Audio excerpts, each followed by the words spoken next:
All right, welcome to another edition of Off Topic. My name is Randy Zellea, coming from the Garden State here in New Jersey, minutes away from MetLife Stadium in East Rutherford. Joined again by my longtime compadre, longtime co-host. Welcome back to the show, Jose Padilla. Wow. Hey, what's going on? Happy quarantine to you, my friend. Hey, I shaved for this. Wow. Listen, thank God. You know what? You should thank me. Your wife should thank me. And our viewing public should thank me for letting. Can you tell the frill I have going underneath my hat right now? Like, you still have the Mr. Burns thing going on the side. You still have was it the Frank Barone?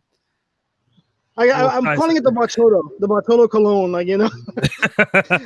The only difference between you and him is he's got millions of dollars and still has a job. So that's essentially the only difference between him and me. And he can throw the ball harder. That's about it. Yeah, there's a little bit of truth. He can play me the story of my life. He could be the young version. The only thing we have the after and the way after. We just need to find the before. So that's Horatio Sands. Right. So Jose, let's jump into it, because we have, first off, you and I haven't done a real show together since before the quarantine happened, and it's been a little bit crazy what's going on. And I'm very happy with today's guest. Today I'm very excited. A very good friend of mine. She has been in the business as well for a very long time. We both know what it's like to try and make it. It's sort of like an independent sports network. Let's bring our good friend from the South, from the Georgia area. I'm very jealous of them because they can actually go to restaurants right now and sit there and watch sporting events. Don't know if it's safe enough yet, but she's there. From That's What She Says Sports, let's welcome our good friend Nicole Monique. Nicole, welcome to the show. How are you doing, Randy? Hey, Jose. How you guys doing? Hey, not bad. How's everything? Good. Still quarantined, still sheltering in place. So okay, so you're still outside, so you know. So just so you are not going to restaurants right now, right? No, contrary, just because the state of Georgia is open, I'm not going to the bowling alley. I'm very good to stay home. Yeah. We're still doing curbside as far as restaurants. My husband goes to the grocery store, but I'm still at home. So I have a young son, and I just don't want to chance it. And at the end of the day, I feel like it's not only myself, but also protecting others. So that's the attitude that I have. Right. And up here, Jose, I don't know if you heard the story, but up here there was a Defiant gym owner in Central Jersey who opened up, and like the amount of fines he was getting was almost like crumbling to him. And man, they shut him down within 4 days. I think they changed his locks. Actually, I think Murphy actually had the locks changed at that gym. It was not happy. I mean, a lot of people were really mad about that. Listen, it's a tough time, and I get it. There's a lot of things going on. There are people who haven't gotten money since they've been furloughed or let go, but we got to try to do the best to follow the laws, and we just can't. We can't start having these vigilante type of things going on. That's not. And I'm with Jose. If we weren't talking about getting something that could kill you, I would totally get it. But we're talking life and death here. This is not the flu. This is not the cold. I'm dealing with sinus issues. This is not even sinuses. This is something that if you get and you go to the hospital, you may not leave. So that's a little bit. So for me, and again, I get it. I'm not a small business owner, but I also know my choice as a consumer.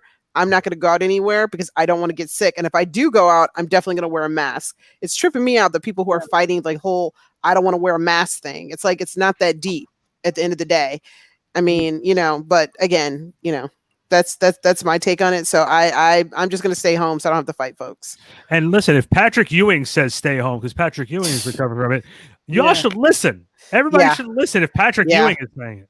I mean, a lot of athletes. I mean, even when Kevin Durant had it, Kevin Durant was like, "You guys, you have to take this seriously." Yeah. I was gonna say, right now, I believe we're about 2 weeks behind from what Europe was going on with this, because with soccer and everything. And Germany just started about 2 weeks ago. Spain is gonna start up in a couple of weeks. England is starting up in a couple of weeks. And I know right now, it's been about that 2 week threshold. So I believe in a couple of weeks, we're going to start seeing sporting events happening again, so we'll have to see. I know New York I think they're allowing now the teams to start practicing and opening up the facilities. Right. I know he's going to do that very soon too, because, basically whatever New York does, Jersey follows like about a few days later. So yeah, it's going to be interesting. Yeah, from what I'm understanding, the Brooklyn Nets are allowed back in the building. Now, the Giants and the Jets are not cleared because they're in New Jersey, their practice facilities. So they're going to be on hold for a little bit longer. I know that they're discussing whether they're going to have their training camps in New Jersey at their facilities or if they're going to go move to a remote location. Because remember, if they're practicing, it's just not the players and the team officials there. Right. There's going to be media members. There's going to be they were used to having open practices where fans come out and watch. That's, of course, now off the table. And that's going to also bring a lot of questions now for the NFL on whether or not, and I guess this should be our first topic, whether or not fans should be allowed at the stadiums on Sundays for the NFL. Well, I think this brings a very, very, very big point. I was going to tell you guys, as far as the Atlanta Hawks are concerned, there's no media. At their practice facility, it's only those practicing and maybe one or two coaches. And they're still following the whole, hand sanitizer, wearing a mask, but there's no media allowed at all where the Atlanta Hawks play. So I think that is going to be totally off the table. Media is just not going to be able to be there. And as far as the fans, I get it. So if there's no media, there's no fans. That's right. They'll allow the media there before they allow the fans there. So that's just the only way what the media is doing here is watching them enter the practice facility and come out and maybe ask them a few questions, but there's none as far as watching them practice. I understand that. I understand that. And I think the NFL is going to have a little bit of a tougher situation because maybe they're going to split the media up to go in, because how much media covers the NFL is a huge thing. And I think in the media press room at a Giants game, you have about 100 seats there. Well, not only that, just think about training camp, right? Because even here for the Falcons, where their training camp is, they allow so many people to come and watch them. And I think the NFL is one of those sports they do because of the hype and just because how they built their brand. And Randy, you and I have talked about this. It's so fan focused to where the fan is almost like we're on the team. You know what I'm saying? So it's going to be really hard for them to distance not having the fans, especially college football. I mean, I'm a huge college football head. That's going to be really hard because even college football is it's about the fans. So it should be interesting because, I mean, you can play the game without people in there, but it's just going to be really hard because it's so fan focused. And Randy, you had mentioned this on my show. If they're not showing a player, they're showing a fan, and that fan is usually part of the story. Yeah, no, it's very, very true. That's very true. And the other part of it too is the NFL, the NBA, Major League Baseball, MLS, all the different pro sports leagues, they're responsible at this point. They're looking, they have to look out for their fans. So if we get stuck in this situation, so let's say Jose, I'm using you as an example, Jose, I'm not saying that you would actually do this, but let's say Jose goes out to a game with his son, and all of a sudden they're next to people who are recovering or don't even know they have the coronavirus, and one of either Jose and his son get it. Not only are those other people responsible, but Jose can go after the team for their safety and their health. Well, here's the thing too. So let's say Jose is going to a game with his son. The team says it's mandatory to come to these games. You have to wear a mask. People show up with their mask, but then they get there and they decide to take it off. Mm-hmm. And Jose calls an usher or whomever and says they're not wearing their mask and there's this big fight or whatever. See, it's the stuff like that gets you worried because people will do what they have to do to get in. But are they going to keep it up? I mean, we're seeing this at grocery stores. People are fighting. They're fighting at Costco and Sam's daily. So how are you going to have that drunk guy to keep his mask on without it being an issue? You know what I mean? Here's my question now, though. Let's say at some point there was a smattering of fans coming to these games, whatever. I'll use baseball as an example. Technically, if you get hit by a foul ball, or you get hit by a bat, and something comes into the stands, the team's not responsible. Are teams gonna start doing this now? Where they're saying, if you come to the game and you happen to get sick because you caught it from someone, we're not gonna be held responsible. Our teams are gonna start taking that tack now with this. Well, I heard somebody say, wait, before the beginning of the coronavirus, I thought was smart. Maybe this is how we test people. As people are coming in, we offer free testing. Or because it's one thing to do a temperature check, but maybe this is an opportunity to offer free testing. If you're fine, then you have access to more games. If they see that you're sick, obviously you can't come back and maybe you're put on a list. I don't know. It may seem a little extreme, but we have to do something to protect those people in there because I think this is a little different than a foul ball. I think Randy makes a good point. God forbid if you and your son get sick at a Giants game and then the people next to you didn't have their mask, or maybe because the usher didn't do his job making sure people had their mask, and God forbid something happens, I think the team would have to be liable in that regard. I will say this though, with that being said though, could you imagine the uproar from people like this actually like went along with that and try to actually be like, we're gonna test here, and if you, for me, I would be okay with that, but I could say there's for everyone. Oh yeah. There's gonna be like 20 people like absolutely not, like and this is just an unfortunate, terrible situation that we're going through right now. But we do need to be cautious with everything going on, because God forbid, like Randy brought up, like if I brought my son to a game and all of a sudden I get sick or he gets sick, and then all of a sudden not only do we get sick, now we're possibly getting other people sick. Right. Yeah, and then the other part of that too is, what will be the regulations when fans are allowed back in? Is everybody going to have to wear masks? I just think the NBA, the NFL, and Major League Baseball need to not have fans in their stadiums. I know financially it's like a type of mentality, but you know what? Until we officially figure this whole thing out on how to measure this thing and how to prevent any major catastrophes happening, maybe everyone just doesn't have to be there. Hey, what do you guys think about if you had some sort of pay-per-view access, depending on the sport? And I'm just putting this out there. I mean, I'm not saying you're going to charge me to watch football games, because again, I can watch that on a regular network or whatever. But what if there was some sort of behind the scenes with like one reporter that went in the locker room? Do you think people would pay $19.95 for that because they're so desperate for sports? Jose's like, hey, no. Okay, I don't know. I'm just throwing it out there. It's not that it's a bad idea, but we'd have to see the details of it. Yeah. But like, if you look at like where we are in the sports calendar, like right now, Memorial Day, we're usually watching the conference finals in the NBA. Baseball's at its, already into its second month. The NFL preseason is exactly where we are, and we're in the middle of the Stanley Cup playoffs. Right. So we're looking about where everything is right now and how off everything's going to be. The NBA is trying to come back, which we'll get there in a second.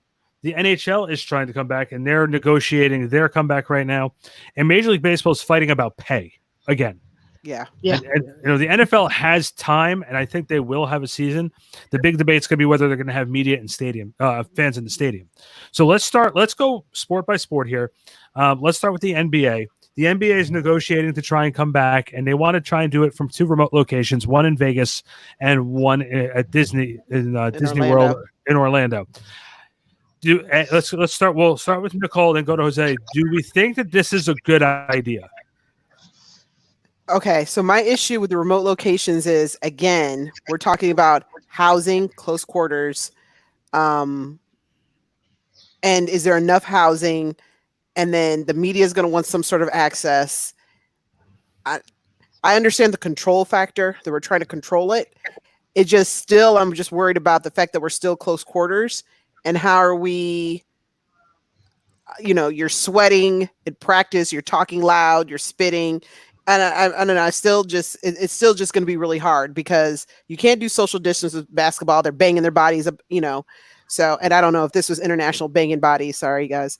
But I don't know what this was, but whatever, work with me on that. Going off on a right. I don't know. It's just going to be very hard. And I think it's just the whole, the sleeping situation, how do we keep them separate, but together? That's just logistically, I'm still trying to figure that out. Yeah, and then also this. I'm sorry, Jose. I know you're going to jump in, but also the big decision is going to be: is everybody coming back, or is it just the playoffs again? Right. It's a and honestly, I think at this point it should just be the playoffs. We know those 8 teams. Come on now, let's just have the playoffs. Nobody wants to see the Hawks right now. No offense, but I mean, let's just pick the. Okay. Yeah, but that's the problem with the Atlanta Hawks. They always want to see that one player. I'm talking about the whole team,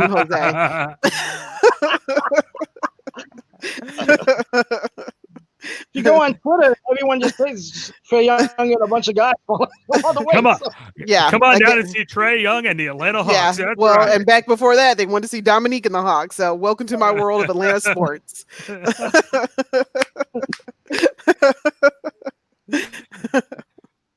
She knows my pain. I'm a Knicks fan. She knows my pain. Well, Right? Yeah. No, I feel you.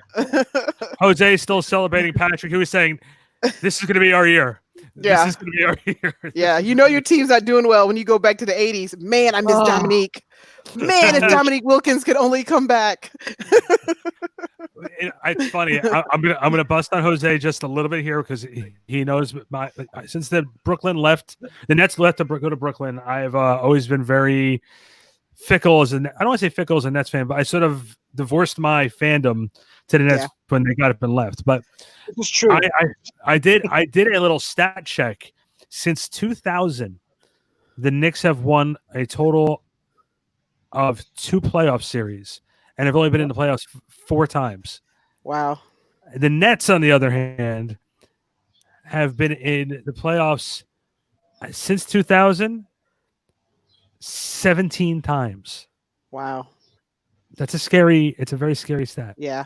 I mean, let's put it like this way, Jose. We saw the Knicks more in the Last Dance documentary than we have on the last few years. So. Well, and let's be honest, though, for all that being said, though, when push comes to shove, though, who's the more relevant team in New York? Yeah. Hook or crook, positive or negative, the Knicks are more relevant. And then other James Dolan fires another high-ranked executive. Right. Okay, Jose. I was gonna say we can get back though real fast. You know, I want to kind of piggyback on something that Adam Silver said a while back because they were talking about, you know, what they would do if, you know, maybe 1 or 2 players tested positive and like someone asking would they shut down again. And he basically said, you know, if that's the point we're at, why are we even bothering doing this? And I guess that's what we really kind of need to look at with all the sports. You know, if we're that worried, why are we even bothering then? Maybe we should just call it off for the whole year. So I think that's kind of like, I think that's what we need to figure out. Like, is this worth going on? Is this worth going forward with? Or do we really just need to, like, you know, just shut down for the whole year? Well, I think the question that you're asking is almost what we're doing in our house, right? So realistically, we all can't shut down for the rest of our lives. So just like we're trying to ease back, sports is trying to figure out. And in that regard, I do disagree. I do agree with Adam Silver as far as we got to try something. So, you know, maybe it's just fanless for the next season, and then we see what happens after that. Yeah, I sort of agree with that too. And like I keep joking around with everybody sitting there saying, if we don't have a playoffs and the Spurs come back and make the playoffs next year, is the streak still alive? But it's a very valid but funny question I always ask. But look, the NBA is in a real tough spot too, because unlike the other sports where the NFL, you're marketing the team and the logo on the helmet, Major League Baseball markets its history, and the NHL markets its fan base. The NBA markets its stars. So whatever they decide to do, the stars have to be behind it, or the crowd ain't buying it. That's just the way it is at this point. And unlike the other 3 leagues, the marketing is not going to make or break the decision to do it. The NBA, it does. I think that's why when the NBA said, "Okay, we're done, we're shutting down," if the other leagues were like, let's keep going, they really didn't have a choice in that regard, because the NBA was like, look, we're done. So they kind of set the precedent for all of sports. So really, the NBA has to make this work for everybody else to kind of feel like, okay, we can do this too. And you're listening to Off Topic right now. You're watching Off Topic here and on YouTube and on Facebook. Follow all the Back Sports Page podcasts on Spotify, iTunes, Google Podcasts, and of course, backsportspage.com. And of course, follow us on social media on Facebook, Twitter, and Instagram at Back Sports Page. Nicole Monique is down in Georgia right now. Jose is with me somewhere in New Jersey, and right now we're talking about whether it's appropriate for the sports leagues to open up and what measures will be taken at that point. So we just talked about the NBA. Let's talk about Major League Baseball. It's one that's a little bit different because it's a day-by-day type of sport. I'm torn because you have a lot of people involved, but everyone's sort of spread out in that sense. But I don't know. This one's a tough one for me. I don't know Well, okay, so the NBA at least had 2 locations. I don't understand where Major League Baseball is saying we're just going to play everything in Arizona. I don't get that rationale where all the teams are going to travel. First of all, travel. We're all now on planes. Okay, so that's a petri dish, and then we all get to Arizona. We're all supposed to be together, cluster. I mean, I'm sorry, Major League Baseball. Seriously, I mean, just shorten your season. Maybe shorten your game. I mean, this is a time to me for the Major League Baseball to the little things that they've done. They really got to think bigger on this one because outside of the NBA is still making money, NFL still making money. People are still watching hockey. A lot of people are not watching baseball. And honestly, even with this break, only those diehard fans are missing it. I mean, other than that, the only reason we're missing it is because they're not on the schedule. But I'm not like going to lose any sleep if baseball doesn't come back. They really have to do a better job as far as what they're looking to do. And technically, the Mets season would have been over by now anyway. So it's like, I don't know. I mean, yeah, I mean, the Atlanta Braves, I'm good. So actually, the Mets are actually the 6th highest chance to win the World Series. But, you know, keep your jokes down, Randy. You know, I will say this with baseball, though. I know they were talking about just having it in Arizona, but like a lot of places now opening up. I know Cuomo just said that, you know, the teams are going to be allowed to come back to the stadiums in New York. So I don't know what they're going to do. I mean, at some point, again, I think it just comes back to this whole ordeal. Like, if we're that concerned, like, why are we bothering to do this then? So for me, baseball is like the one sport that, like, you know, physically, you don't have to worry about getting, you know, anyone sick physically. There's not really too much contact. It's the travel. It's, you know, being in the rooms and stuff like that. The dugout too. They're pretty on top of each other in the dugout. I've actually seen a game like with, you know, what they've done with Korea right now, where they've actually spread them out pretty far.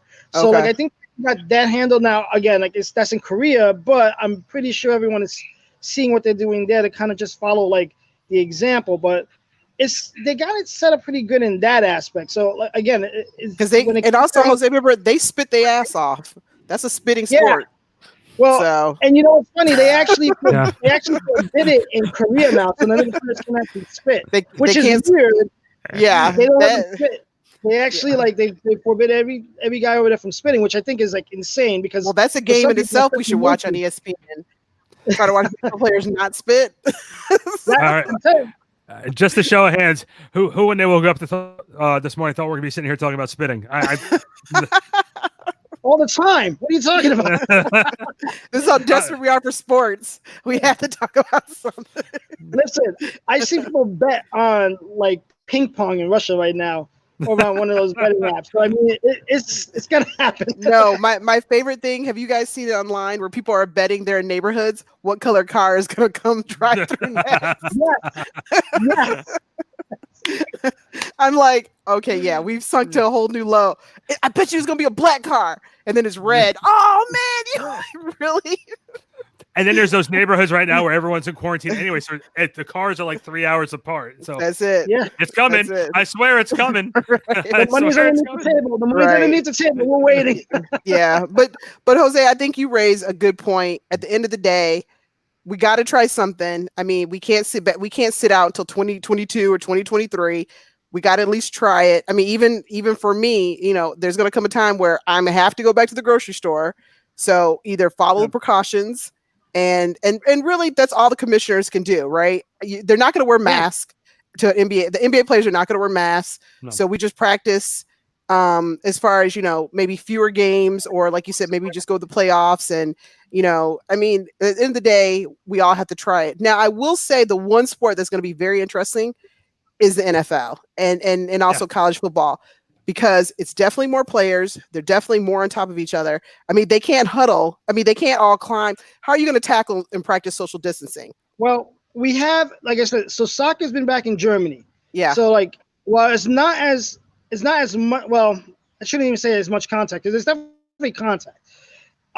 It's not as violent per se, like on a case by case basis, but like they're on top of each other. It is 11 on 11 basically, and it hasn't. I want to say it has not been any different. They're still playing the way they're playing. Yeah. So far, there hasn't been any like anyone that's caught it, like as far as like from the games themselves. Yeah. I know in England they've been testing players. The testing the first time they did it, it was 6 people. They opened up the net large as far as who they tested, and it went down from 6 people to 2 people. So it looks like they got a handle on it again. So I'm not concerned about that with the football. When football comes, whenever they're going to start up again. My real issue is always going to be, how is it going to be when they're in the locker room, when they're traveling? That's what's going to be the problem. And that's what they got to kind of figure out. And then maybe we could also go to some of those NFL teams who've basically their whole career they've practiced social distancing, like the Jets. There've never been one. Just kidding. Oh, it's true. I'm sorry. I had to throw a Jets joke out there. Why should you be any different? I was going to say, it ain't a joke when it's the truth. I'm just find those teams who've always social distance, and then we can kind of go from there. Wait, are we talking about like physically social distancing, or it's just social distancing from the playoffs? Right. Wow. Right. Because hey, my Falcons, they could show you some stuff about not tackling. So I'm just saying. Oh, that's I gotta ask, and I don't want to open wounds. I really don't. What was the thought process when it was 28-3? Okay, Jose, why are you bringing up old stuff? That's pre-COVID. We don't talk about the whole world now. You know what? I'm cold-blooded. Randy will tell you I'm cold-blooded. Listen, Jose bringing up old stuff. Listen, I still hurt when I hear about the Ravens Giants Super Bowl from 2000. All the wins don't matter. That one loss still irks me to this day. Right. Listen, you know what? I think this is what this show should be right now. I don't know. I think Jose and Nicole and myself are all sort of tired about talking about coronavirus and trying to bring this back. So let's have a little bit of fun here. Let's talk about some actual sports headlines and have some fun with this. But I pulled up some sports headlines and I wanted to get your opinions. Jose and I used to do something or nothing. But let's just talk about a couple different topics. And the first one being Cam Newton not having a job right now. What is going on with this? In my eyes, I don't know. I can't figure out why he has not been picked up. It seems like this year's free agent quarterback class, not much in desire need for a lot of teams because of a lot of rookies coming out and a lot of teams sort of set. So your opinions, I guess we'll start with Jose first. What's going on Cam Newton not having a team right now? My guess is that either he's pricing himself out or he's waiting on the Patriots to call him. That's my guess. I don't know otherwise why he's not on the team. The guy is a viable option. The only other possible thing could be is that he's still not physically ready to play yet. That's my only other thing I could think of. But I'm thinking he's waiting on the Patriots to call him. Nicole. All right, so not trying to go on a rant, but this is the NFL's greatest failure when it comes to black quarterbacks. And yeah, I'm taking it there because we've seen how many mediocre white quarterbacks who seem to always get a job. He had one injury, and don't get me wrong, I know he was injury prone, but a lot had to do with the team that he was on not protecting him. But he is in shape, he is in fit, he's taken him to a Super Bowl, he's made it to the playoffs, and he still can't find a team. I'm sorry, that doesn't make any sense. And I can rattle off 10 white quarterbacks right now who ain't done ish, and one of them resides in Atlanta, and we're constantly trying to give him money. So this is, again, a failure of the NFL and how they just don't protect because there's no reason why he shouldn't even be on the top 3 list of a lot of different teams. That doesn't make any sense to me. You would take him over Matt Ryan right now? Heck yeah. Just based on his resume. And see, and that's what kills me about the NFL. We always want to go back and what have you done for me lately? We pull up these guys that they've done stuff lately, but yet they still why does Cam Newton still have to prove himself? I'm sorry. That he should not have to continue to have to prove himself. You're not wrong on that. Again, Jose brought up the injury prone situation. Maybe there's a lot of teams that are just scared of investing that type of money. That's just part of it. But that's just part of it. And look, they're giving Dak Prescott the bank. And what has Dak Prescott done? You're not wrong. He hasn't signed it yet. No. I'm not sure if Dallas really wants him. Well, what I'm just saying is the money that they're giving him, and then he's still not happy because he wants to be like $45 million a year. Come on. Even if Cam was pricing himself that high, which I don't believe he is, just the fact that people are just not even thinking about him. I don't know. I just the whole quarterback conversation just really irks me when I think of the history of failed quarterbacks as far as not doing anything. And then that whole $100 million topic, don't even get me started on that, but that's a whole different show. But yeah, I'm a little sensitive to Cam Newton because I've been a fan of his since college. I feel like he's always gotten a raw deal. And, now he's even getting an even crappier deal. They fired Ron Rivera. And then now, they basically were like, you got to go. I mean, I feel like it was totally disrespectful as far as what they did. I don't want him, honestly, to play for Bill Belichick because I don't think it'd be a good situation, but he should be picked up. And I think that team who halfway in the season, when they're realizing that they wanted more and couldn't get it, they're going to be calling for Cam Newton. And then I hope Cam does stick them as far as this is how much you're going to have to pay me. So, but that's you almost can bring the same argument on with Colin Kaepernick too. Not the play, but where's the opportunity? Because there are less talented quarterbacks playing in the NFL right now than Colin Kaepernick. And they're getting worse and worse out of college. I mean, what was the last big draft they had? We were excited about quarterbacks. Maybe 2 years ago with Darnold and I was going to say maybe 2 or 3 years ago. Yeah, I mean. I don't know. The Cam Newton, I guess I've been a fan of his. I feel like he always got a raw deal with the whole, he's conceited, he's arrogant, this, that, and the other, which quarterbacks aren't. I mean, Peyton Manning, I'm a big fan of his. To be a quarterback, you do have to be conceited and arrogant. You're leading a team. You're the team captain. I just feel like the rules for some don't go for others. And, that he's getting a raw deal. He is also a window too, to be a quarterback, as we know.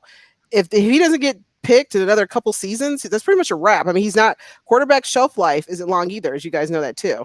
Yeah, and that concerns me. Well, also too, and like we're going back and forth between Cam and Colin Kaepernick. Finally, the league sort of caved in a little bit and tried to set up the workout. And as soon as he felt like it was being too NFL-ish, he backed out and tried to do his own thing. Yeah, which was disappointing. I wish he still could have worked out. I think that we're done in that regard.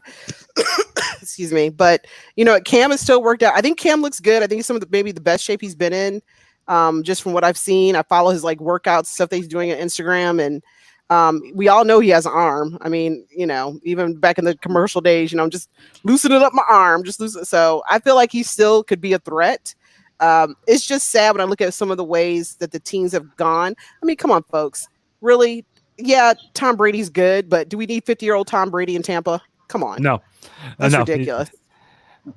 Yeah, I will say this about Cam, too, though. I honestly think he's just waiting for the right opportunity because, Winston went to New Orleans to be a backup. Is Winston ever going to take a significant snap in New Orleans? Probably not. As far as we know, Taysom Hill's supposed to be the backup there, and I think Taysom Hill's garbage. He's basically just a guy that's Swiss Army knife. But let me just go back to the total with the quarterback situation. I think the problem with that is you do have a lot of players that I think sometimes Cam Newton could be a backup on any team right now if that was the option. But does Cam Newton want to be a backup? No. I think Cam Newton wants to be a starter, so he has to find a place where he can be the starter, and then you got to really take a look, where are there legitimate places for him to start? And I think that's maybe where there's the disconnect there. I think, he's talented, but, we do have the injury concerns, and I've seen the workouts. He looks great right now. But, sometimes I look great when I get out of the shower, and then all of a sudden he's running down back. So, Checklist. I'm done. I love how Jose constantly sneaking his body into a conversation. Tap it out, baby. I'm done with that. All right, we're good. Yes, I won. I won the internet today. Listen, I want Cam to get a job, and where we guessing. But I do agree. I think if he's gonna wait too long, or if teams are just not sure, it might be over before it even begins. But I really honestly think While it may not be ideal, I think New England would be a good spot for him, even if it's for a year, just because you do have the greatest coach over there right now. I mean, you do. So, and I think let's say if we were in a real season and this was not COVID-19, about week 3 or 4, he'd got picked up because some of these teams would be exposed with some of the quarterbacks they had. Being that with the situation right now, and honestly, they could still be exposed. I mean, they could still be needing him. We don't know that. But if they were to start out regular season like we're supposed to, I don't even think it's going to be halfway. I think it'll be like week 3 or 4, he gets picked up. Now, maybe he does have to start out as a backup, but eventually that team that picks him, they're seeing seeing the writing on the wall, if you will. And that's the reason why they're picking up, because they know whoever that guy is, he's not going to be there long, and they're going to have to move him. I'm going to give you 2 teams for Cam right now. Give you 2, both out west. LA Chargers, at some point for the year. Yeah. Or really sneaky one, Las Vegas. Yes. Yeah. Yes. That'd be a good one. They do not want David Carr. Love Carr. He does not love Carr. No. But I tell you right now, you know who would love Carr in a second if they had a chance to get him? New England. Well, because he fits their mode. Yep. Yeah. He's the Carr. Yeah, he fits that mode. And Belichick would have a better job molding a Carr than he would a Cam Newton. Because like Cam Newton has already been like that star. Cam Newton's not going back. Yeah. One thing to keep an eye on too is keep an eye on Detroit's relationship with Matthew Stafford, because I know that's deteriorating very, very quickly. Well, Matthew Stafford spent his whole career robbing Detroit. I mean, come on. He left Georgia hurt. So his whole career has been robbing folks. Well, there was a lot of talk that he was going to end up with the Patriots there in the offseason. There was all these different scenarios. Belichick don't want a bird with a broken wing. I mean, Stafford, his shoulder's been an issue his whole career. Yeah, no, it's very, very true. And also other teams like you were talking about with quarterbacks who were in that top quarterback class from a couple years ago. You have Cleveland with Baker Mayfield, who Mayfield did not have a good sophomore season. Mm-hmm. Garbage. You had Sam Darnold, who was hurt during his second season. Yep. I so far think, obviously Lamar Jackson was picked right at the end of the first round. So right now it looks like he was one of the best quarterbacks. But the one who I think was the most underrated pick, it was showing the most mental toughness, and we saw it from the first game of the season this past year all the way to that playoff game, was Allen in Buffalo. What a great pickup he has been, and being able to make mistakes, fumble, interceptions, and be able to have the mental toughness to keep coming back and fighting through it. I'm telling you right now, he's going to be a stud in this league. Whether he stays with Buffalo or if he stays his career as a Bill, he's going to be fighting all the way through. And that's the type of guy you want to have leading you down the field. I'll say this. My 2 favorite quarterbacks from that draft was Lamar Jackson and Josh Allen. I don't know if Josh Allen is going to be a megastar. I think he could be a really solid player in the sense that, like, I wouldn't be surprised if he took his team to a Super Bowl. But I think Lamar Jackson's the guy that, like, was the steal of that draft. Like, he was my second favorite quarterback behind Allen.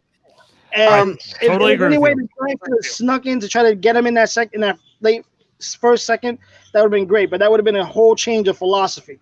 But you know, guys, I want to throw out something real quick that they've been doing a lot of write-up in here in Atlanta, so you guys probably haven't seen it. There has been a lot of write-up as far as Cam coming back home, because, you know, Cam is here from Atlanta with the Falcons picking him up, and that the coach playing both of them this season probably won't happen. But just, I know that's been a lot of talk here, and people have got a petition going, and they've been throwing it out there as far as for the Falcons, because, you know, this is home for Cam. So just want to throw out there real quick that people have been saying it's not a bad idea.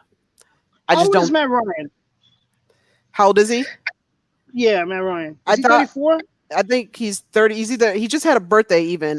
Just because I saw it online. I thought he was 30. I thought he turned 35. Or maybe. Okay, so we know he's older than Cam. He's definitely older than Cam. Yeah. He has more years behind him than he has going forward at this point. Okay. Yeah. So, I mean, that's not a bad idea. That's not a bad idea. It's not a bad idea, but there's also some other teams, again, you can look at. Like we were talking, look at Teddy Bridgewater. He's getting this opportunity now in Carolina. New Orleans is shored up what they're going to do. But and remember, the Winston deal is only one season too. Right. It's only a 1-year deal, but look out some of these other teams in that division. Now look at the Tampa Bay's got Tom Brady, but wouldn't it be a bad thing to probably get him as a backup down in Tampa? Cam. Yeah. It may not be a bad thing there. Maybe in Miami, I know you have Ryan Fitzmagic over there, who's 85 years You got old. Tua too. You got Tua, so Yeah. that's not an option. Yeah. No, it's not that I'm saying it's an option, but if you decide you don't want to get Fitzpatrick, keep giving him money. I know you re-signed him, but maybe bring Cam in down there, let him be the guy. Okay. I think before you go with if it's close to Fitzpatrick, I think Tua is going to start. Okay. Yeah. This is to a lesser degree what I'm about to talk about, because it's not fair to compare Ryan Fitzpatrick to what I'm about to say. But when Daniel Jones was here with the Giants, obviously you had Eli Manning, and there was that big controversy whether Eli should be playing or Daniel should be playing. Should Daniel have sat? But there was one little key X factor to Daniel's growth, and it was Alex Tanney. Now, I'm not saying that Alex Tanney is even the same level of Ryan Fitzpatrick. I'm not even saying that. But if you were to bring Cam into Miami to be the guy to help to get there forward, Fitzpatrick, of having him as an off-the-field mentor, is not the worst thing in the world either. So I'm just throwing that situation out there. But this is what I'm hearing: Brett Favre, Aaron Rodgers. Brett Favre didn't necessarily want to have to be the guy to train Aaron Rodgers, and I don't think Cam. Exactly I don't think Cam is in that guy to where he's at in his career to want to have to help Tua. I don't see it. And honestly, I didn't fault Brett Favre. I don't fault Cam Newton, and I don't fault any guy who wants to go to a team who they still think they're in their prime to have to train the next guy for the job they want. I don't fault them for that.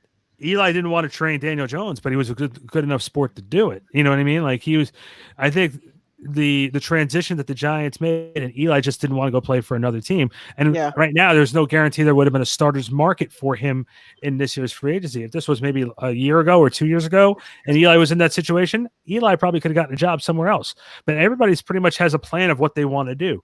Yeah. We're talking about David Carr. Carr, Gruden does not want Carr there. But his hands are tied between the move and everything else that's going on with going to Oakland to Vegas. That Carr is going to be there this year. I don't think that he wants him there. And I think the best place for him would probably be New England, or maybe even the Chargers. You just don't know. Why do you think Gruden doesn't like Carr? I'm just curious what your thought is. I think Gruden like any quarterback that he gets. He likes everyone else's quarterback. That's the problem. Basically, Gruden likes. You know who he loved? Remember when he was? I think he's still doing it. When he's doing the Gruden QB camps. Yeah. You know who his favorite quarterback was? It was Tim Tebow. He loved Tim Tebow. Yeah, don't even get me started on that. Best baseball player in the NFL. Yeah, but you're right, Jose. You're right, Jose. Gruden was like a girl with Tim Tebow. Yeah. He was like Gaga. Yeah, but he loves everyone else's quarterback. So, like, in all seriousness, like, I guarantee you, if you told him Cam was available and he was on another team, he'd be all gaga for it. But the minute he got on this team, it's done. Like, literally, like, the minute he signs. Here's another team for Cam. I just thought of this, too, because there's a quarterback that's really not all that loved. Chicago, with the Mitch Trubisky, Nick Foles situation there. Yeah. That could be a position where maybe Cam would, that could actually be a spot. But I don't know if he wants to play in Chicago. No. Yeah, I see Chicago as at the end of my career, and I just need a check. Yeah, so which is amazing. Which is amazing too, because Chicago needs Trubisky's not doing anything. He's not doing anything for them. Yeah. So I don't know. I'm a little torn on that one. I'm a little torn about Chicago, which I think would be great for Cam, honestly, right now. That defense is good. He doesn't have to. All he has to do is really control the ball and not make big plays, a big play here and there, but let the defense go out there, because Khalil Mack and that defense is still a solid defense from 2 seasons ago. Solid defense, yeah. So let me ask you guys, don't think about your own team, or don't think about a team that you like. When you think of the NFL and the moves that were made, whatever, what storyline excites you with next season? Like, what are you excited to see, or at least interested to see? Not maybe even excited, but you're like, oh, I can't wait to see how this goes down. I'm actually curious about the Patriots. Okay. I'm curious to see what goes on with the Patriots, because we're going to finally see if it's Belichick or if it's Brady. Right. That's a good point. I think I have 2. I think I have Tom Brady with Tampa to see how that's going to work out. Are they going to be the powerhouse out there? And from a local standpoint, I'm interested to see what happens now. There's no Eli Manning with Daniel Jones and it being his team, and it's a new coach in a totally revamped situation. And I'm not just saying that because I'm going to be around it. I'm just saying it because this is all new for the Giants. This is the first time in 16 years there's no Eli Manning. Mm-hmm. So how is all this going to respond? Especially when you have a coach. And let's call it what it is. Belichick did the same thing with Brady all the time, not committing to Brady, putting him on the injury report every single week. But you have a head coach who's there and keeps on saying he's not 100% sold on his quarterback. Mm-hmm. So it's going to be very, very, very interesting. Yeah, I'm interested in two things. Excuse me. Definitely the hot mess in Tampa. I'm sorry, contrary to popular, you're not going to the Super Bowl. If I have another friend of mine who's a so-called Tampa Bay Buck fan because they got Brady, I'm like, just stop already. But then I'm also interested in Tua in Miami, just because, again, we talked about, being injury prone, or, him coming back from that type of injury. Because I did like him at Bama. As far as I just think he's a good kid. I think he's a solid quarterback. I want him to do well. And I just pray that, he doesn't re-injure himself. So I'm definitely interested in that. But yeah, the whole Tom Brady thing, seeing him as a Tampa Bay Buccaneer is going to be very, very different. And Jose, I think you hit it on the head too. This whole, the kind of like the myth, the legend, this whole thing of New England to see, was it Belichick's magic or did they really need Tom Brady? So that's going to be interesting. Yeah, I have my own opinion about that too. You can't win 11 games with Matt Castle and keep on saying that it's all Brady, it's all Brady, it's all Brady. This is true. I'm just throwing that. Mic drop. Let me piggyback on that Tua thing for a second, though. I honestly thought Tua was the best player as far as the quarterbacks in this draft.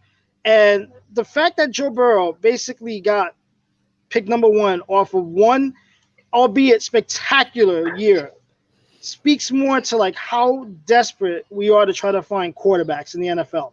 Because Joe Burrow entering the year was rated as a 6th round to undraftable to now being the number 1 pick. Yeah. To me, if I was Cincinnati and I know the injuries and I get all that, I still would have drafted 201. For me, if I was doing it from how I read all the quarterbacks, Joe Burrow would have been low end first, high end second round. For me, I thought, again, I would have taken Tua before him. I would have taken Justin Herbert before him. I would have taken Jordan Love before him. Because you're looking at the body of the work. You're not looking at that one great season, which a lot of quarterbacks have had that one. But you want to look at the consistency, and I'm with you. Tua definitely could have been number 1. I'd have been okay with that. Joe Burrow could have been 2 or 3. I'd have been okay. Yeah. But I do feel like, and then you look at the longevity of their career too. For all we know, Tua could have a longer career. Yeah, If I always tell Randy, for me, when I'm grading on college quarterbacks, what I want to see is, did you win in college and what was your competition? This way I don't want to get into the whole Jay Cutler scenario where everyone's in love with the talent. But the guy didn't win in college. Don't even get me started about Cutler. You can't win in college, you can't win in the pro. It's that simple. Yeah. Like, that's why when Eli went number 1, that's a really he was on a really weak SEC team that they won though when he was there. Yeah. So to me, that speaks more than anything else they do production wise. But Jose, you just said it all, because again, that's the NFL likes to create that story. The NFL loves that. That's why they're chomping at the bit of a Joe Burrow. You would have swear Joe Burrow for the last 4 seasons was killing it with LSU. The way they create this story, and that's what they want. And then 2 seasons down the road, he's holding the clipboard.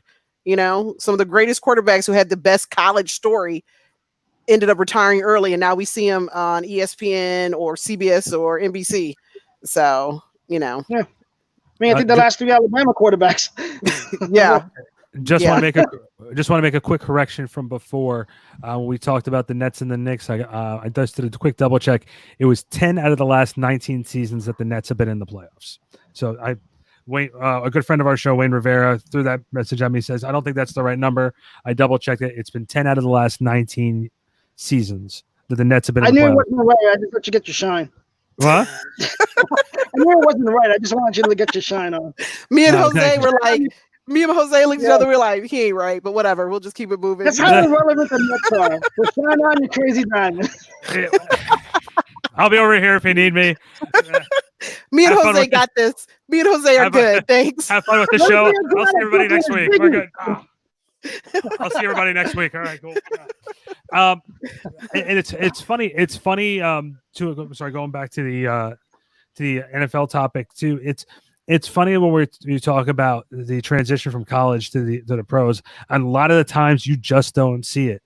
I feel like with the running back position, especially now, that that position is so interchangeable now that you can it's not a huge factor. Like Saquon Barkley was picked second 2 years ago, and did not have obviously the best sophomore season for whatever the reasons for the Giants with bad offensive line, quarterback change, and so on and so forth.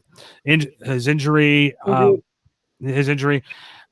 I feel that now you're starting to see the lack of attention with the running back coming out of college. More, let's see what you're going to do on the field first in the pros before we pay you, and that's why you haven't seen as many top 10 running backs going in the NFL. Well, Bama has had some solid backs. I mean, I feel like Alabama has kind of owned the NFL running backs for a few years now. Yeah. But are you talking about not getting paid? I mean, some of them, granted, didn't get paid right out, but they definitely got drafted high. Yeah. No, they definitely got drafted high. But like, for example, this year is going to make or break Saquon, for example. What he does this year is going to determine whether he is still an elite back in this league or if he just ended up having a great rookie season and he's just going to be a above average back in the NFL. Now, we all three of us know that he's going to be more than above average back in the NFL. He's going to be a focal point of the Giants' offense. Yeah. But this is going to be whether he is a dominant player. His rookie season, he was a threat because the Giants had weapons as far as their wide receivers and a tight end. There was more weapons to take the attention away for Saquon to let him have a little bit more. This past season with no Odell Beckham Jr. and no real deep threat down the field, everybody was able to focus on Saquon, and it really stalled the Giants offense in that sense. Jose, I know you're going to jump me on this. I we gotta be fair because he was injured when he got, he came back way too early. He should have missed a lot more than he did. So that speaks to his character, that he was willing to come back to a team that clearly was not going to go anywhere. And when he did finally get healthy, you could tell in those last 3 to 4 games, he was really dangerous, the first year Saquon. I don't worry about him because to me, he's going to be one of those guys that's always going to come out. He's clearly top 3, top 4 running back in the NFL, probably a top 15 player in the NFL, when you consider the age and everything. So I don't worry about him. He's gonna get his money, and he's probably gonna be a Giant, for his life, depending on who's the GM, depending on the direction they take, obviously, because, who knows how much longer Gettleman's gonna be there. I think after the DeAndre Baker situation, which has still not really been fully clarified yet, has it? No. I heard the other day that he was playing Madden. Now they're saying that he was playing Madden when this was all going down. So, I mean, no one knows what the hell is going on over there. For all we know, they're paying people off, or people are just, like, trying to be stupid and, trying to get this guy in trouble. But, it's better just not to comment on it because we honestly have no idea what's going on. Well, and I think this is a different type of conversation, which I would love to get Nicole's opinion on, because Nicole and I have a great we've had great conversations about social media and sports and the way things are broken. And here we are. You have 2 NFL players who are basically being told they have a warrant out for their arrest for armed robbery. And we don't have all the details. And now that I sent the tweet out. I don't know if you saw it. I copied the tweet. I'm saying, since when during police tweets are they mentioning the team names of the players? So this all of a sudden was like, all right, this seems like it's more about publicity and more putting somebody's name out there, not realizing that if they have nothing to do with it, when they start Googling their name, this is the first thing that comes up. Right. It's unfortunate. I mean, we've talked about social media is not good for sports, and especially not good for certain athletes. I mean, some athletes are very, So, I mean, that, like you said, that's a whole show that we could do it, and especially now with everything that's going on. I mean, I applaud the kind of the top athletes in all the different sports we've been talking about have been really kind of like laying low, which they should. I mean, I just saw LeBron posted he's practicing with 2 other guys, but he's been quiet and he's usually really active on social media. So yeah, that it's unfortunate what's been going on with some of these arrests, but I think it's unfair to have to put the team. It shouldn't be like, it's like, Randy, if you got arrested, they shouldn't say, Randy Zellea from Back Sports Page was arrested on Tuesday. That's not fair, because then everybody from Back Sports Page is associated with your arrest. You know what I mean? Maybe we mind the publicity. Well, Jose said he's good with it, so jerk. That's all I have to say is jerk. Jose said, no, wait a second. In that regard, it actually works. We gangster up in here, man. Tune into next week when Nicole and I host Off Topic. See, this is how you get a job. Woo! What happened to that guy host? Due to creative disagreements, Jose Padilla is no longer part of the show. Right. It's not just the head. It's not just the pineapple-shaped head. Jerk. Anyway, so I'm just saying that's the social media aspect of it. More people were interested in breaking the story than it was the truth, and now we don't even know the truth, and we're waiting for more clarity. And now, hey, there's our main man, Cruz. Cruz, we've been waiting for you, bud. We've been waiting for you. See what happens when you're live during a quarantine. That's why. Listen, that's why I locked the door upstairs. Those three ain't coming down to bother me.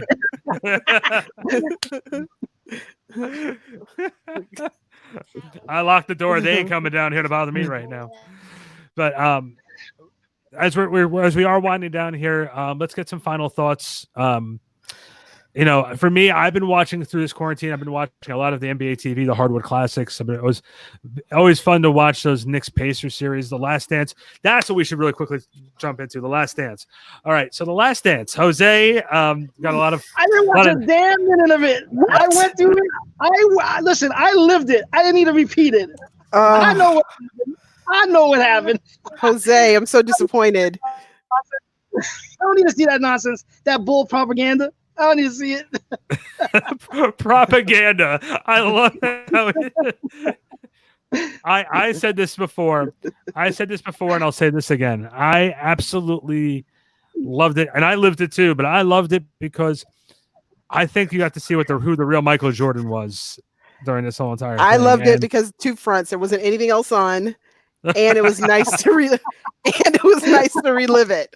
So it was okay. No, but also too, just the way they told the story. I think they did a great job for like a documentary style. And I feel you, Jose. It's like, even if you saw it, just to see it again, it was awesome because it truly felt like it. We didn't really have a lot of behind the scenes back in the day like we do now. And a lot has to do with social media. So I feel like we got like the social media part of it that we didn't do before. Like the whole thing with Dennis Rodman was classic. I mean, I think that alone should be a whole separate documentary. Yeah, that alone could be another 10-part documentary. But I just feel like we got to actually literally go behind the scenes on your 90s NBA than we did more so where today I feel like it's so in your face, you're almost kind of immune to it, whereas back then we really didn't get it. So and also too so fast sorry, I will tell you this, to be honest with you. I actually did see 5 minutes of it last night. I don't know what episode it was. It was a scene where Michael Jordan, and they're all taking like half-court shots for money, and then Michael Jordan, of course, hits it, and like that was it. But like, really looking at Scott Burrow, like who's apparently Jordan's personal punching bag at this point. Yeah, Scott Burrow. And I'm like, Scotty, what happened? Yeah. Well, there was a lot of talk. There was a lot of talk that Scottie Pippen didn't like the way he was portrayed in it. But the simple fact of the matter is, some of the stuff with Scottie was his own doing. One was his contract. It was his choice to sign that deal. Even your owner is coming out to you saying, "I wouldn't sign that deal," and you sign that deal, so you can't complain. So then you don't start the season on time because you're saying, "Well, they're not going to renegotiate my contract." No, they made the decision. You made the decision to sign that deal. You have to live out through that contract.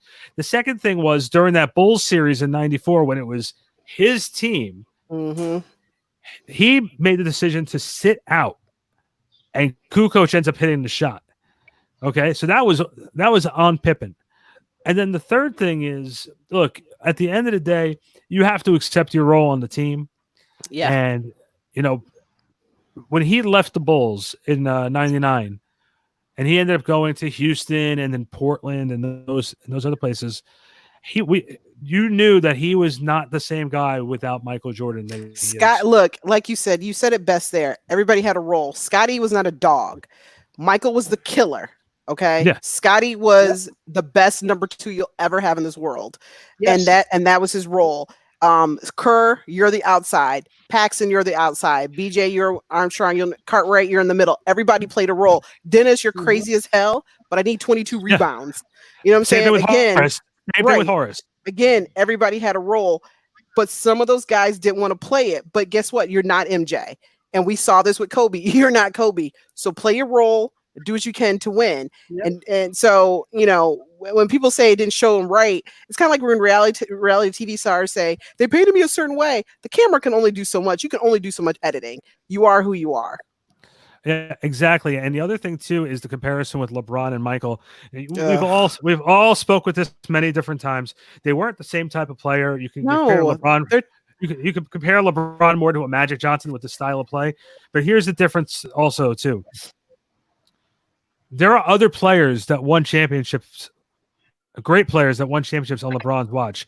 Michael Jordan played with a lot of great players during his time in the NBA, and he prevented them from winning championships. Michael prevented at least 20 Hall of Famers that we know today from getting rings. Yeah. Yes. LeBron has not. Has well, not. Because LeBron is friends with those same 20 people. Yeah. That's a different mentality.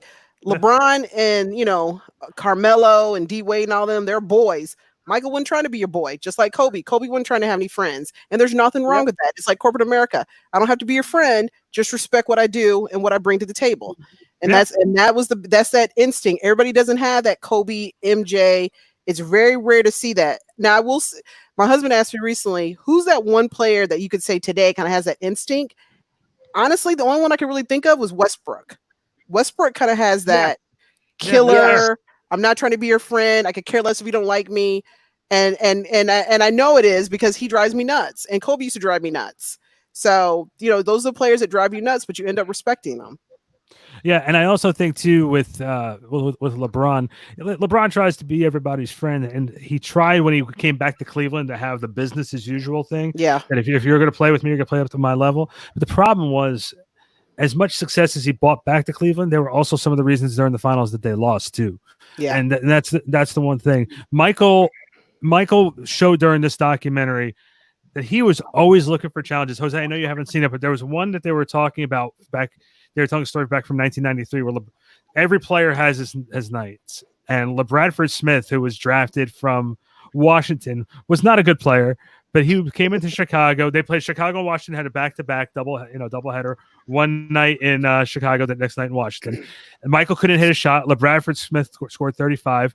And the legend has it is he went over to Mike after the game was over and said, "Nice game, Mike." And Mike took that with him the next night and said to old BJ Armstrong, "I'm going to score the amount of points that he had in the first half in tomorrow night's game." That next day, he dropped 47 on the Wizards, scored 35 in the first half, and went over to LeBradford Smith and said, "Hey, Smith, good game." Like, the guy was always looking for challenges. The year Charles Barkley was MVP, Michael thought it was him. The year Karl Malone was MVP, Michael thought it should have been him. That year, they played Orlando and BJ Armstrong, those guys scored on him and Michael lost. He was like, I got you. When he was number 45 and they were like, "You'll never be 23. He came back the next game, Jose, with number 23 and was like, "How you like me now? I'm about to shoot these 55 on you." So people saw that and I love that. And I was telling Randy recently, the difference between that generation and the generation you're seeing now. We grew up, Jose, as you know, you either won or you lost. There was no if or ands or buts about it. You're either a winner or a loser. And if you lost, your parents didn't want to hear you crying about it. Do what you can to win. Yeah. The folks behind us, everybody got a trophy for participating. Everybody got a gold star, and everybody should like each other, and nobody should win, and nobody should lose. Nah, that's the biggest difference that we see in sports right now. That's why I can't stand sports now. Like, I mean, like, you know, me and Randy talk about this all the time. That's why basketball in the 90s was spectacular because, you know, it was like, it was rough. It was, you know, blood. You know, and David, you know, listen, I'm not to rip on David Stern, but he did everything in his power to get rid of it. Yeah. And he basically succeeded. And now we have the NBA we have now, which is, you know, But again, like they say, history is written by the winners. So Yeah. Listen, if I had to ask each one of you to go recommend a sports documentary to people while we're home right now, what I would recommend two, but I'm gonna let Nicole go first, Jose, then I'll throw mine out there. Well, I mean, obviously the one that we just saw, The Last Dance. The Last Dance, yeah. You can't. And then also too, the one that they did about the '92 Olympics. That documentary just on its own, they kind of highlighted a little bit on The Last Dance, but just seeing how those guys all came together and what they did, because that really took the NBA from a state as far as league to like globally.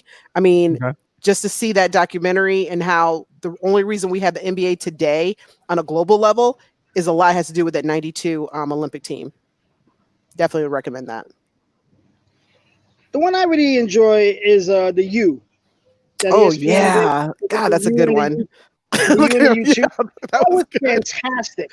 Yeah, that was good. You know, personally, like me being Hispanic, it also speaks to me like on that level as well. But like, just that to me, like, just amplifies everything that was going on in college football in that time frame. So yeah, Jose, you're Hispanic. Okay, that's. Yeah. I'm just kidding. I'm waiting for the punchline. I'm waiting for the punchline. Just teasing. I think I'm doing a show by myself next week. See, and honestly, only I can say that. For those who are listening and watching, yeah, I can do that. Don't try that at home. I'll be over here. See, yeah, I tell that to Randy all the time. I can say it. See, you know what's up, Nicole. You know the rules. I'm just saying. I know the rules. You know the rules. I have to tell them to Randy. Randy doesn't got the rules. She's a tough chick, dude. She's a tough chick. She can knock you out. She's a tough chick. So for me, I have a couple of them. Obviously, The Last Dance, which we were just talking about. Jose's not gonna like the next one, but the Reggie Miller versus the New York Knicks one was so good. And going back and watching Reggie Miller get under John Starks' skin, and he's just like, he taunts him like, "You're a guard in the NBA. You consider yourself a starting guard in the NBA. Let's just play, man. Let's just play." And then finding out what Ewing said, that Starks' mother said to Ewing, "Don't ever put your hands on my son again." He goes, "If your son ever does anything that's stupid again, I'm gonna do the same thing." And then Reggie saying, "If I would have known the mother's story, oh my God, I don't know if I would have used it or not, but I would have." Really just so watching that one, and also Once Brothers, the story about Vlade Divac and Drazen Petrovic. I thought that was a very good one too. I think ESPN does a very good job on their 30s for 30. So if you have an opportunity to watch any of them, I definitely would. And also Catching Hell, the Bartman Chicago, that one. That was another good one too. I have to say, a bit again, being a Big Ten and a Michigan fan, the one between Michigan State, Ohio State, as far as is the hate real? Yes, that was really good too. On HBO? Yeah, because I'm a Michigan fan. I was born in the womb to hate Ohio State. Everything about it. It doesn't go away. When people talk about, is that real? Trust me. You don't know how many times I've been behind a car and they had an Ohio State license plate, and I thought of me if I could ram it. It's real. So I just want to put that out there. So sorry, it might have been too much sharing, but yeah. Yeah, that is a good one. That's a very good one. Jose and I are both wrestling fans. The one on Nature Boy Ric Flair was really good too. Yeah. That was really good. Which one was also the Jordan rides the bus one wasn't bad either. About Jordan's trip to baseball. Oh yeah, when it was I wasn't as fond of that one, but I mean, I know people liked it. Like I know a lot of people did like that one. And I Hate Christian Laettner was good too. That actually was good. It actually made me. It was good Christian because Laettner. No, I still hate him. That one it helped me fuel the hate again because I'm a lot like Michael. I don't know how to let stuff go. So yeah, you know which one I thought was. I thought the Magic, the Celtics versus Laker one, the Magic Bird one. I thought that was a little overdone because it's been done so many different times in so many different forms. So I felt like that was one of the ones where he was like, I can pass that one. The announcement was good though with Magic announcement, the Magic Johnson announcement one. That was good too. Yeah. So, that one really. Especially, how could you not be a Magic fan? I mean, I grew up in East Lansing, Michigan, so that one really touched me. Just because I'm such a fan of his. So yeah, I agree. All right, well, listen. Last night, like the Lance Armstrong one. I have not watched it yet. I did not, and it's not because I didn't want to. I just forgot. But yeah, I'm interested in going back to seeing the Lance one. I did hear they almost broke a record with as many F-bombs in the first 2 minutes of that documentary than the 3 or 4 last episodes of Last Dance. So apparently that one is off the chain. Wow. I did see that on social media. Wow. That's so long ago now. I actually would want to see that because he is so hated now. Yeah, and I'm curious, like what led to all that. So I did want to watch it, but I got caught up with something else. And it was part one. There's another part coming up. Yeah, I think it's 2 parts, Jose. So they're gonna replay it. Yeah. No. Well, this has been an awesome fun time, a fun hour and 10 minutes. Yes, thank you for inviting me. I've enjoyed this. Thank you so much. Nicole, thank you for coming on. Let's let everybody know where they can find you. Yeah, you can find me on Instagram at She Said Sports. You can hit me up at Twitter at She Said Sports 8. You can also go to barnburner.ca. I have 3 shows out right now: the Nicole Monique Show, Women Who Wear Capes, and also She Said Sports. And just whenever time, Randy will have me back when he's mad at Jose. I'd love to come back. Oh. All the time, then. So you can catch me, Nicole, tomorrow at 2 p.m. Pay for play here. It's pay for play. I want my burger, Andy. You can usually find Jose and I can be back usually like once a week, and of course I do the off-topic one-on-one interview show. I'm on for the Hardwood Huddle as well as the Deep Six Wrestling Podcast, so you can check that out all the time at backsportspage.com. Jose's on with me. You can be on with me once a week for off-topic. I really appreciate both of you guys coming on today, having some fun during this quarantine time. It looks like sports is around the corner. It's just what form we're getting it in. Yeah, and hopefully we can get at it soon. Otherwise, thank you both for coming on, and we'll definitely meet up again where Jose will find a way to yell at me, and then Nicole will find a way to yell at him, and it works itself out. You know what I'm saying? I want to see Jose find another way to incorporate his body into the conversation. So always. Oh, personal foul, legal use of the truth. Gotta love it. Thanks, guys. See you later. Bye. All right, thanks for having me. All right, Jose. So that was fun. I think we needed that. You can follow Jose and us all the time. Follow us on Facebook and Twitter, on Instagram at Backsports Page. You can follow the show, all of our shows, on Spotify, iTunes, Google Podcasts, and of course at backsportspage.com, and on YouTube. Of course, hit the subscribe button. We'll let you know every time we post a different show, whether it's Exit Velo, Hardwood Huddle, Seth and Sean, Off Topic. Man, we have so many of them now. It's hard to keep up. Deep Six Podcast. But you know what, though? Content. So, Jose, thanks very much. It was a pleasure having you back, and we'll talk to you soon.